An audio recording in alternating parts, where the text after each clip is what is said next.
Sabah al khair, masa al khair, bil al khair. I don't know what time you're watching this very episode, but you guys are highly welcome to the Youth Pulse podcast on its 16th edition. And when it comes to Youth Pulse podcast, each and every time, we do have different topics to discuss. And for today, our topic is profiling young leaders, making a difference in their communities. And as we are going to be spotlighting on the young leaders who are reshaping our communities for the better. But today, we are diving into inspiring stories and as well exploring how those leaders are innovative with their ideas and passionate about activism and creating waves and a positive change. Silver X mentioned Gali, ladies first. So why not we introduce our guest for today? That will be none other than... Hi everyone. Okay, my name is Anna Maneno Michael Miller. I'm a poet, an actress. I'm a 2021 Future African Leaders Award winner representing South Sudan. I'm a policy advocate, the former member of the East Africa Youth Parliament. Wow. I've been the chairperson for the Youth Advisory Panel, UNFPA South Sudan. I've been a human rights advocate and passionate about justice in the society, and currently a law student at the University of Juba. And I bet if you're watching her, you'll just be thinking like, when I grow up, I want to be like Anna, because I personally, I'm just here sitting. When I grow up, I want to be like Anna. You're welcome, Anna, to the Youth Pulse podcast, and as well, you can be telling us your name and as well what other extra talents you have. Thank you so much. My name is Israel, and I work with the Olive International Company, and I also work with the State Ministry of Education, and I'm also a tech innovator. Okay. Yeah, thank you so much. All right. Yeah. And with us getting all this quite over and exploring introduction, let's dive into the conversation. When it comes to our topic of today, I would love you to tell us a little bit more, like what inspired you to make a difference in your community with the many titles that you already mentioned. What inspired me? So, there's this saying that bullied children are usually children who people who are foolish have seen a lot in. So when I was a little child, I was bullied a lot, Okay. especially in my primary. In 2006, I was 6 years and in P1 because it took me directly from home literally to P1. So I was in Emmanuel model in Yale. So they used to bully me a lot, and through the bullying, you remember bullied children are usually isolated. Yes. You're alone. And so when I was alone, something very magnificent about me is the fact that I would create this picture about myself. I used to create how great I would be. And I would tell these girls or these boys, and I would tell them, I was like, I'm going to be great, and one day you're going to come for me. I'm going to be great. And so sitting down, I would picture this beautiful future about me, which is very beautiful, that is manifesting now. Yeah. And so growing up, I always desired a better life. I've been raised up by a single mother, and that ignited something in me, a spark in me to wanting to help her. So I remember if I come for my holidays, I was in a boarding school. So when I come for holidays, I would want to help my mother. If they're selling things on the streets, I would actually go. Yeah, I would literally go, and I go for it. And something that came to become different in school, I do not want to say feminists are mad, but there was something in me that usually tell me, you as a woman, you can do better. So my mom being a single mother, she was the first to ever drive this big truck in Yale. By then it was under GTZ. GTZ, then later they changed to GIZ. And so, and people were like, oh, that woman is brilliant. And in my mind, I was like, okay, if my mom can do this, so meaning there's no limitation for a woman. Because I saw her do things that even the men in our then area were not able to do. So I remember seeing her going beyond and doing all these marvelous things. In my mind, I was like, I can do this. So in school where I see men, I want to go there. Like, I want to represent the women. And so with that, I realized I went into positions that sometimes I'm literally the only lady who has ever held, because I would boldly go. Of course, the intimidation comes, but I tell myself I am enough. And then there's something that is unique. I always believe God is with me. I feel I am a special child to God. Sometimes when I'm talking to him, it's like he doesn't listen to another person. It's like, okay, my daughter, I am here listening to you. So when I go there, I go out with fearlessness. Yeah. So there's that confidence in me that I am born, I am special. That's for sure. Yeah. That's for her, Israel. That's a story that she have mentioned, and as well how to come to whoever she is right now. But for you, I feel like it's a little bit different. Yeah, it is. Yeah. It is. So mine is quite different. I've been inspired by the Spirit of God because I knew from when I was young that I've been born for a reason, and I'm going to answer so many questions and be of help to many. So this burden has been in me for so long. But then how, for it to come to fruition, I didn't know how it would be. So I didn't know the how, but I knew I had the passion, the inspiration. So, your life can always go in the direction of the voice you keep on listening. So as time goes on, moving from WOW, coming here to Juba, and spending some time with the relatives, I got to know the man of God, Pastor Chris. So that's where my inspiration started increasing even more, because I could see the impact that it's making through his, there is what is called Coffee, Pastor Chris Oyakilome Foundation. He uses it to change so many lives. Yeah. So I'll be like, I'm going to do the same thing. Yeah. I'm going to do the same thing. Okay. So he's been my inspiration. Okay. Yeah. And now getting back to you, Anna, like how do you balance between personal goals and as well your community work? Because like as with the motivation and the determination that you have in you, of course you have your own private, you need to school, you need to go to work, you also need to be changing your community. I feel like it's too much on your shoulder. But also maybe someone outside there might be wanting to do the same, but they feel like, okay, how will I give it a 50-50? How do I balance my personal work and the community work? Yeah. First, you ask yourself, what is your calling? So I feel my personal work is actually the community calling, because everything that I do evolve around the community work itself, because my passion is to see change, my passion is to see justice, my passion is to put smile, and there's something unique about reaching out or giving a hand to a needy person in the community is the fact that you find there is that happiness and joy you find inside of you. There's the completion that you find yourself. So funny enough, with some people I don't know how it is. So when I work, at least in a month, I'll need to reach out to somebody. Somebody who has lost hope, somebody who feels like the world is shattering down, somebody who feels like, okay, I am done. I have talked to people who were in the point of committing suicide, and I come, and so giving them light, giving them hope, they become a better person of them. Yeah. Do you know the joy that comes inside of you? So again, I am doing law at the University of Juba, and so it's like my advocacy work, because I'm advocating for better policies. I realize individuals are not the problem. It's a system that is a problem. So for the people to change, the system needs to give them the platform so they can change better. And that gives me the inspiration of always, okay, Anna, whatever thing you're doing, you have to create this change. So literally the community work is my work. And my passion is what I do. I feel it's my calling. I feel I am supposed to do it, because if I don't do it, nobody's going to do it. So what is funny that drives me to actually do what I do a lot, sometimes I ask myself, I was like, what if Judgment Day, one day it's not going to be, why did you sleep with that person? Or why did you dress in this? Or what if judgment is, why didn't you fulfill the purpose? Because if God called you for a purpose, you need to fulfill that. Yeah. So that's always in my mind, and I'm like, okay, you have to do it. And maybe something very funny is I feel I am the hope to the hopeless. So meaning whatever thing I do will give a hope to another person. If I don't do it, if life goes trembling down, meaning I'm going to be accountable for it. Yeah. Okay. Getting back to Israel, as you being a leader, of course, there are many situations that you have acted as a leader, and there's that proud moment that you felt like, I think I have done something, or I have made an impact in our community. Mention for us those situations as well. What challenges that you have faced during that very situation, and how did you overcome it? Oh, thank you so much.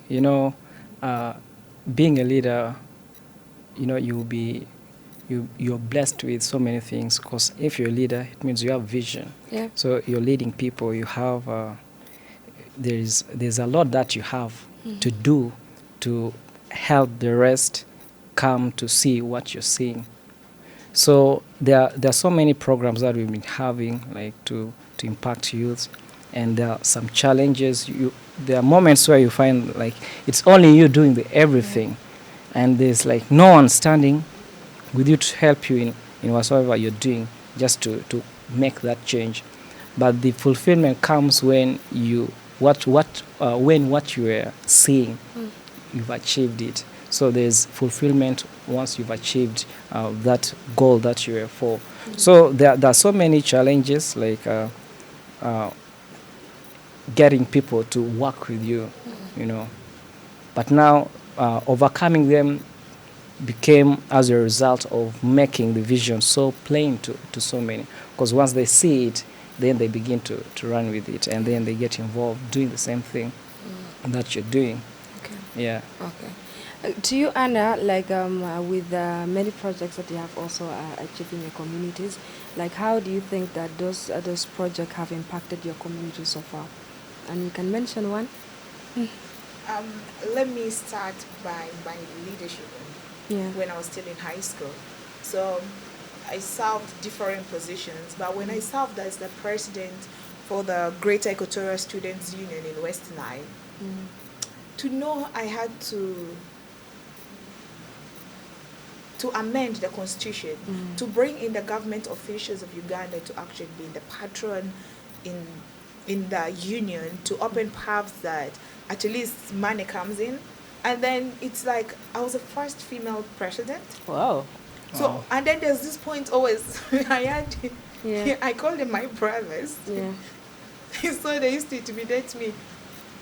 Ati, this Sununas are when Abikun leaders. Yes. They do it purposely. Yeah. And so I remember sometimes I break down, I go on my knees and I'm telling God, God, if you gave me this calling, Yeah. come through for me. Do not allow them to shame me. So with that, so I remember when I was handing over the position of presidency to the other person, they kept telling me, I'm proud of you. So all the speeches, okay, you're young. And funny enough, I handed over the position when I turned 16. So I was really young, but my mouth was older than my age. Yeah. So, and I've always put these people who are older than me in my circle. Yeah. And then when it comes in, when I was seated in the East Africa Parliament, the Vijana Assembly in 2019, Yeah. so one of the motions I was asked to push for was the security sector.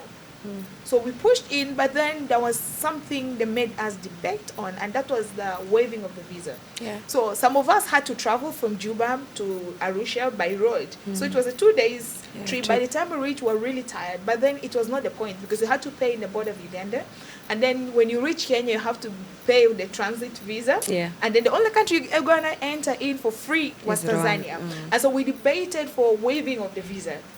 We did it. And so comes to 2020, there was COVID-19. And in 2021, then I'll say, finally, East Africa, you move for free. Yeah. Now I'm flying in airports and I'm giving my visa, like my passport, and they passport. just stamp for free. And there's that pride to know I was there to contribute. Listen, you know, recently when I was in the parliament again, I think 2 months ago, we are discussing about issues of youth in the communities. Okay, in East Africa and how the the ESC community can change things. And then I reflected back to, I had to take a picture where, so they could now not allow me sit on that speaker's Yeah. seat. Yeah. But then I reflect on my mind as a little child. Then I was still 19. And then remembered I debated, I was here. Yeah. And my voice counted. My life impacted lives, and I was like, okay, I'm proud of myself. And again, coming to 20 during the COVID-19, coming to COVID-19, we're now having the issue of coronavirus issues. We go out to the community. I used to cry every day, funny enough. And so I would come to my boss, oh, people are suffering. And then we mobilizing funds. I didn't have all the funds to help community members, but I had the heart. And so reaching out to the people who had it, they contributed money. We reach out to people. One of the women, Mary, I still visit her up to today. I've just taken to myself like she's my grandmother. She didn't have a shelter. It was raining and the shelter fell on her. She actually survived by the grace of God. We mobilized funds. They constructed for her house, and then they gave her things. When I came back, she looked at me, and then she spoke in Arabic. She was like, "Biniatai rabuna fi barikita." Hasadam gobinum tamam. Sekete mafi, bouda mafi. Watabiga sakana lana. I cried. I'm being Wow. You know, the same way I cried when I went home to tell my sister, like, we need to help her because my sister had to, my big sis. She's not really biological sis, but I had a lot of people who adopted me as a little sister. She got blankets, we got bed sheets, we got food to go and give her. But now she's telling me, now I sleep in a better place. I cried. I was crying like the same way I was crying when I needed to give her help. But then to know it impacted other lives, and there's so many other people that were helped. And then coming in to win Fala. So sometimes when we talk about that, I feel the hands we helped. Those who are in need. Sometimes we don't need to have everything to give smile to the person. But to know those old people who tell me, I thought maybe one woman that brought me down, she comes to our home selling just these petty things, and then I bring for her food. After eating, she was over thanking me, and then I bring for her clothes, and then she broke down crying. It's a really old woman, and then she tells me she produced 11 children. All the 10 children died and one ran mad. I cried. Me and emotions, I was crying. I was like, what? And then she tells me, I thought I didn't have children, but realized I have children. May the Lord bless you. And then I remember she told me something. She was like, I know God is going to bless you. One day you're going to have a car, and you carry me in your car. So now that I drive, I can't locate her because it was in Uganda. I can't locate her. But in my mind, I was like, okay, somebody blessed me because of the petty things. So that's the purpose of life. We are still profiling young leaders making difference in their communities. Getting back to you, Israel, the talk has been much. What role do you think young people play in shaping their future, in helping their communities? Now, they do play so many. Like, they have so many roles. Like, hearing of what she has done, that's development. She has brought development, and there is so much unity and peace that they can bring. And now, talking about their future can only be determined by the investments that they make at the moment. So we can only predict how their future will look like if we know what they are exposed to at the moment. So if we focus on educating them, then we can know that we're going to have leaders that are educated, and we're going to have a future that is well structured, because there has to be a mental structure that has been built in them for us to see the community change. So for young people to shape their future the right way, they have to be brought up rightly. And that's why many parents do send their kids to school, because they know that they're going to get something. The teachers may not give them money or any physical thing. They just give them information that will transform their mind. So when they invest in their mind, they change the way they think to think of impacting others. That's when they can make the impact, because the focus has to be in building them personally before we see the greater future that they have. So we can predict that future by looking at them, by looking at their state, like what are they doing at the moment, because it is connected to their future. It's connected to their future. But at the same time, Israel, there is the thing of our society. Our parents might be sending us to school, but put in mind that the teachers will be teaching, but whatever happen after the school hours, it also play a role, because like maybe they have been raised very well at home, they have been taught very well in the school, but what happened in between here, it's a little bit risky. I don't know how do you say it, because like sometimes you'll come and hear some stuff, you say like, is this my child? Because like sometimes I feel like friends and environment also play a very big role in impacting someone's life.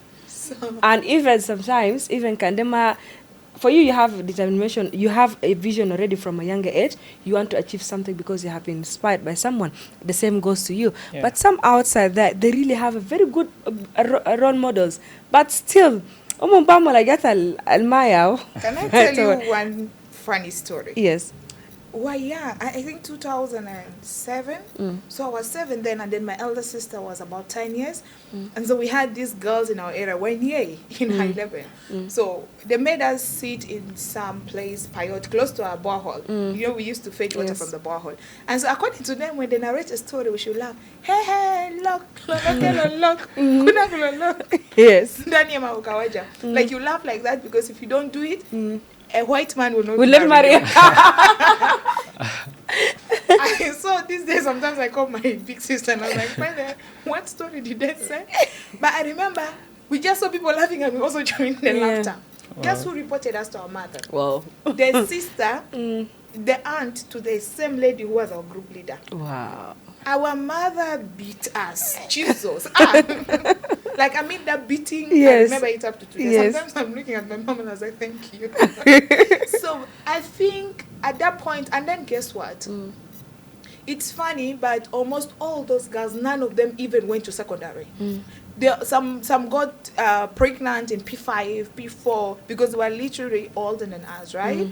But my mom, in her upper hand, friendship, you know, the Bible says that do not be deceived. Bad company corrupts good character. So however wise you are, do not be deceived, because if you're in that bad company, I mean, our mother pulled us out. The beating, and she told us one thing. She was like, the next time I see you with any girl in our area, You'll see I'll fire. kill you. Which one is you see fire?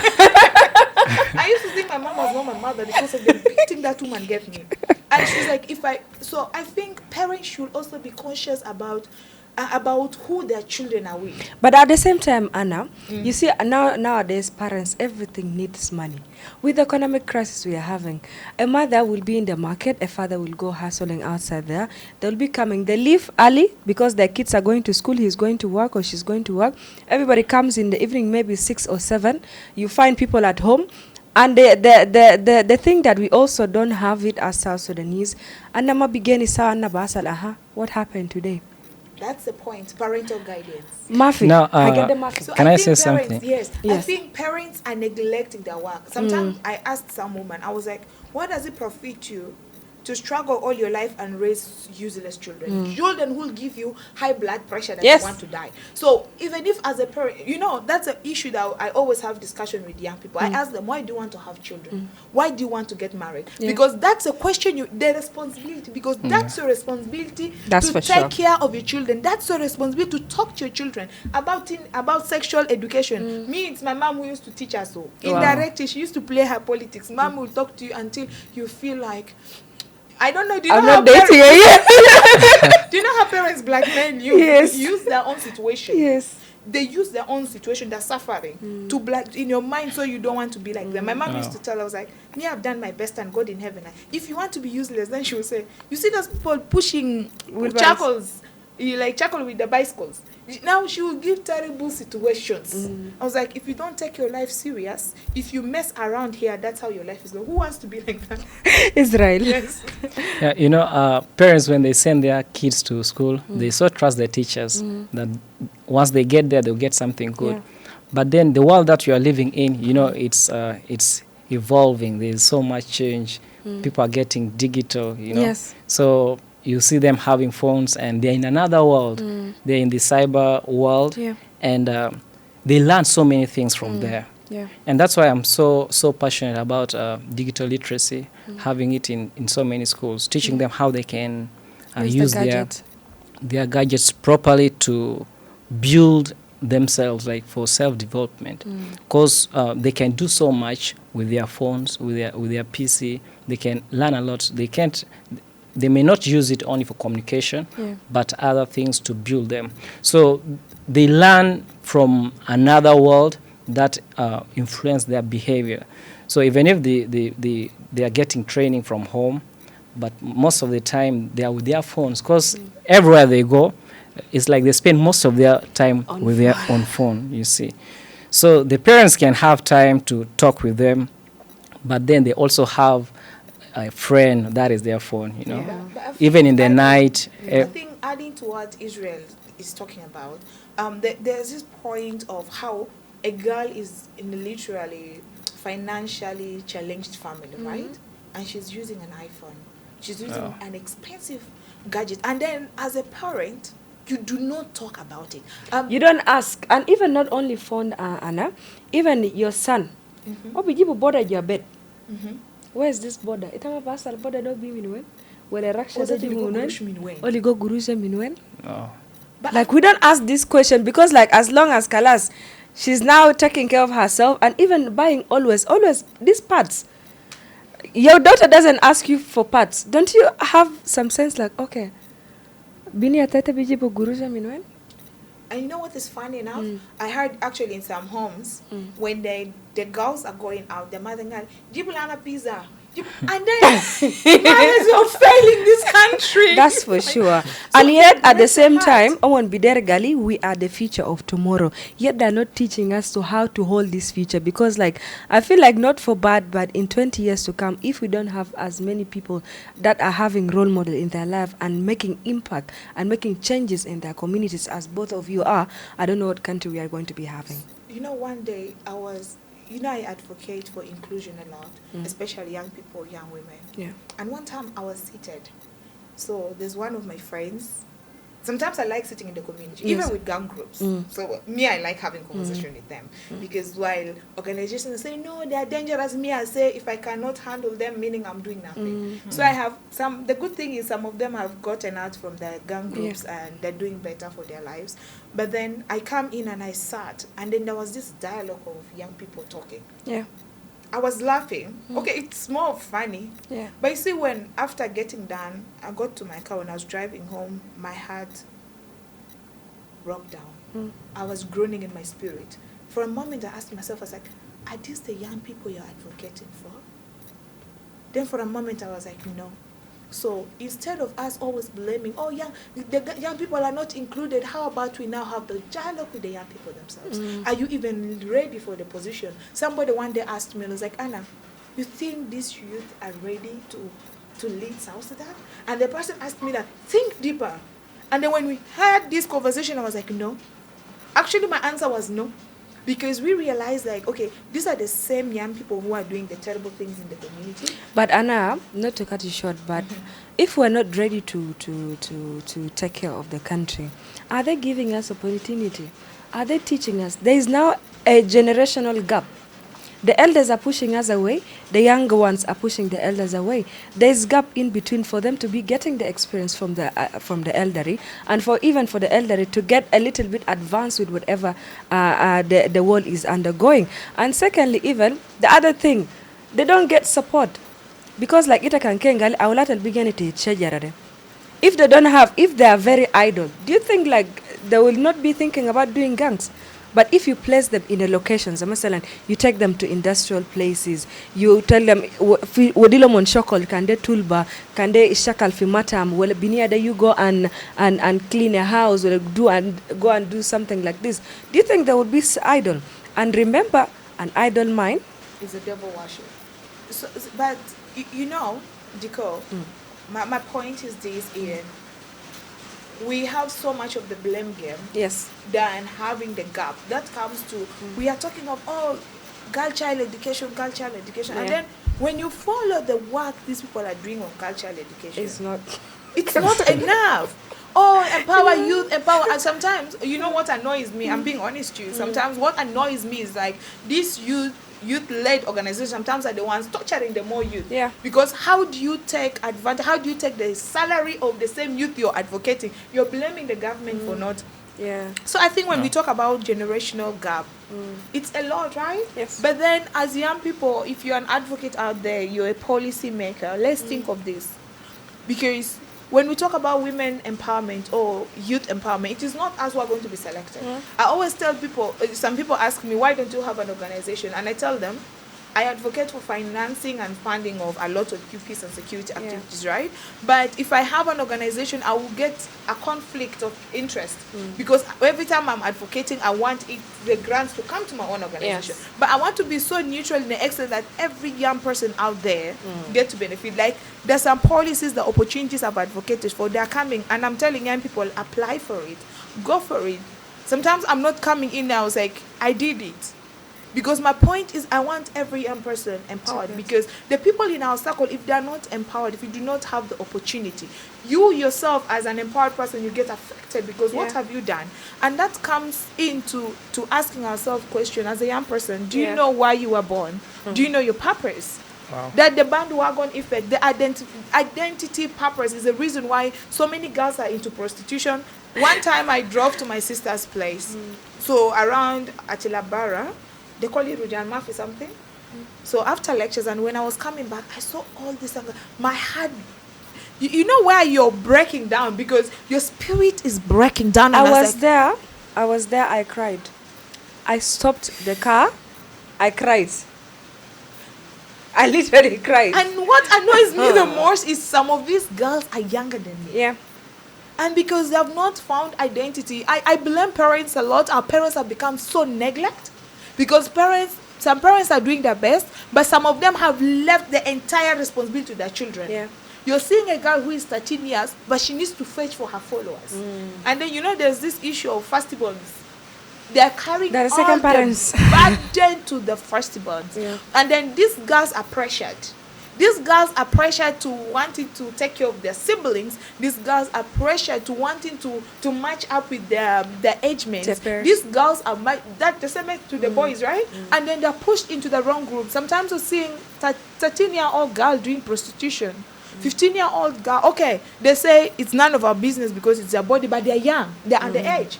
That's already defilement, and the government is doing nothing about it. And that is so annoying. So as a young person, listen to me. Let me talk to you like a sister. Ask yourself why you were born. The world is a beautiful. Everybody is born with a purpose. Yeah. There's a uniqueness in everybody's soul. You know, one thing I always work for. I've never worked for money. Funny enough, but money has always come because me and money we have good relationship. Money comes to my dwelling. Like me and money we have.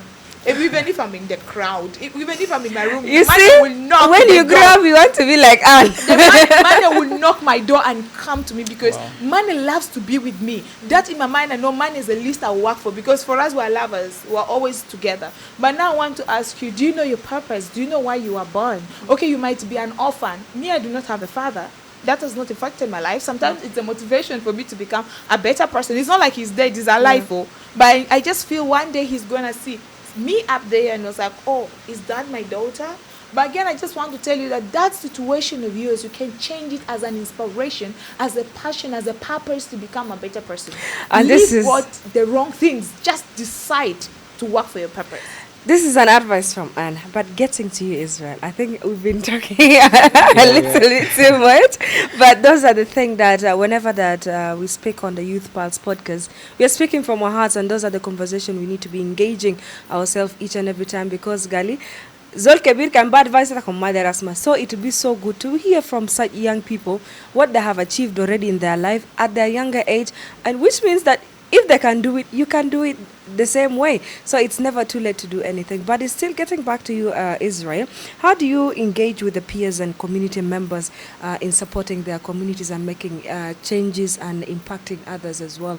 Because I feel like you have done something, she have done something, and I feel like feels all baranaka bas makalamde, but they feel like, can I do it?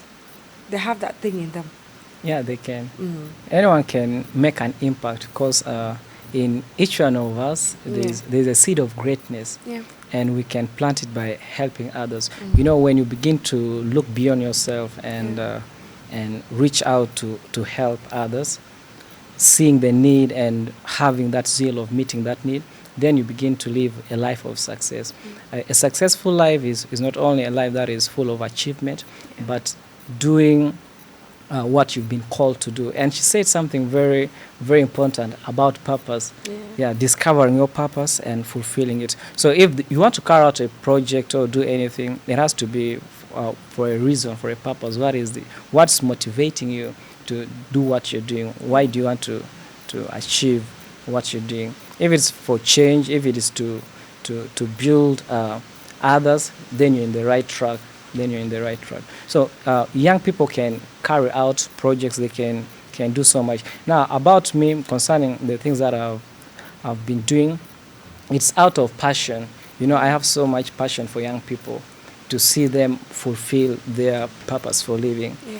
And I'm working actually currently with the Ministry of Education in providing technology and advancing technology in the schools, like having seminars and mind management programs, as well as digital literacy, just to build those young people and help them know that they can become a change agent in their communities. So we do carry out these projects, and we get them involved. We let them know we let them see their place, how they can be involved. Because once they have this vision of living outside themselves, Yeah. then they begin to truly live, and then they carry out those projects because of the inspirations. Because they begin to ask themselves, what more can I do to impact my world? What more can I do? And looking at her, you can see yourself like you can do the same thing. You can see yourself in her place, because you need to have a vision. You need to always be around those that can help you And change. make changes. That's Yeah. for sure. Hey, young people. Everybody is going to tell you the world is selfish, the world is evil. But I want to tell you something. If you don't believe in God, I want to tell you that the earth is a very beautiful mother. It gives you the energy you give out there. Always have pure intention, and do every responsibility, every task that you're given, do it excellently. Everybody will say connection, you don't know who will connect you. Sometimes it's not your tribe mate, sometimes it's not your relative. But when you perform excellently, even a stranger will recommend you to opportunities you will never believe it's possible. The world has a way of rewarding every energy out there. Continue to do your best. Sometimes it's tiring, but never give up. Always hope that the world is watching you, and they are going to reward you. Thank you. All right.